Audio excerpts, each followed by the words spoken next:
Sebanyak 24 episode Merdeka Belajar yang sudah diluncurkan membawa kita semakin dekat dengan cita-cita Luhur Ki Hajar Dewantara, yaitu pendidikan yang membentuk bakat, minat, dan potensi peserta didik agar mampu mencapai keselamatan dan kebahagiaan yang setinggi-tingginya sebagai seorang manusia dan sebagai anggota masyarakat. Anak-anak, kita sekarang bisa belajar dengan lebih tenang karena aktivitas pembelajaran mereka dinilai secara lebih holistik oleh gurunya sendiri. Para kepala sekolah dan kepala daerah yang dulu kesulitan memonitor kualitas pendidikannya sekarang dapat menggunakan data asesmen nasional di platform rapor pendidikan untuk melakukan perbaikan kualitas layanan pendidikan. Para guru sekarang berlomba-lomba untuk berbagi dan berkarya dengan hadirnya platform Merdeka Mengajar. Selain itu, guru-guru yang dulu diikat sebagai peraturan yang kaku sekarang lebih bebas berinovasi di kelas dengan hadirnya kurikulum Merdeka. Sejalan dengan kurikulum Merdeka yang menekankan pembelajaran mendalam untuk pengembangan karakter dan kompetensi, seleksi masuk perguruan tinggi negeri pun sekarang fokus pada mengukur kemampuan literasi dan bernalar. Pada jenjang perguruan tinggi, adik-adik mahasiswa yang dulu belajar hanya teori di dalam kelas, sekarang bisa melanglang buana mencari pengetahuan dan pengalaman di luar kampus dengan hadirnya program-program kampus merdeka. Dari segi pendanaan, pencairan langsung dana bantuan operasional sekolah atau BOS dan bantuan operasional pendidikan atau BOP ke sekolah dan pemanfaatnya yang lebih fleksibel telah memberikan kelulusan bagi sekolah untuk meningkatkan kualitas pembelajaran. Dengan perluasan program beasiswa, kesempatan melanjutkan pendidikan ke jenjang perguruan lebih tinggi, sekarang jauh lebih terbuka.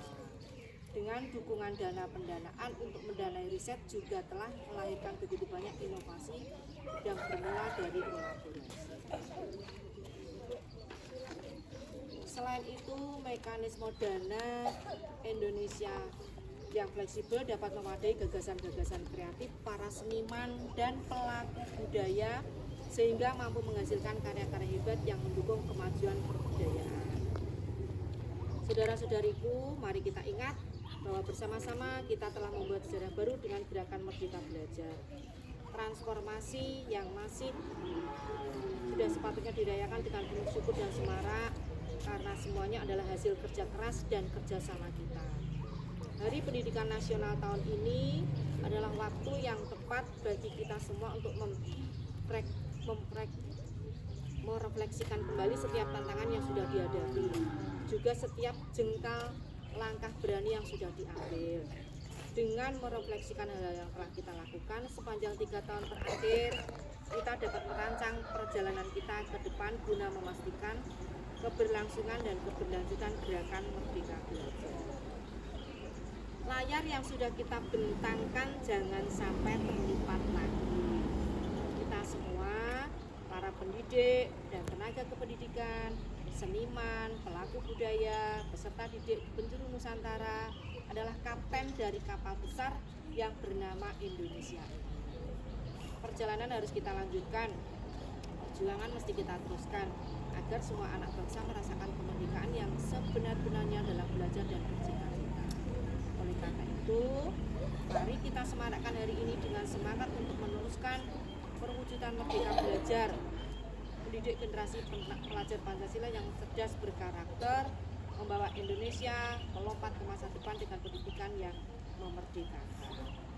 Selamat dari Pendidikan Nasional. Terima kasih. Wassalamualaikum warahmatullahi wabarakatuh.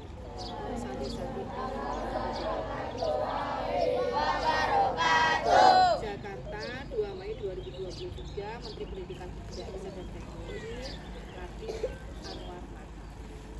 Ini tadi nggih pidato dari Menteri Pendidikan kita, nggih. Sekarang hari ini kita memperingati hari apa? Pendidikan Nasional.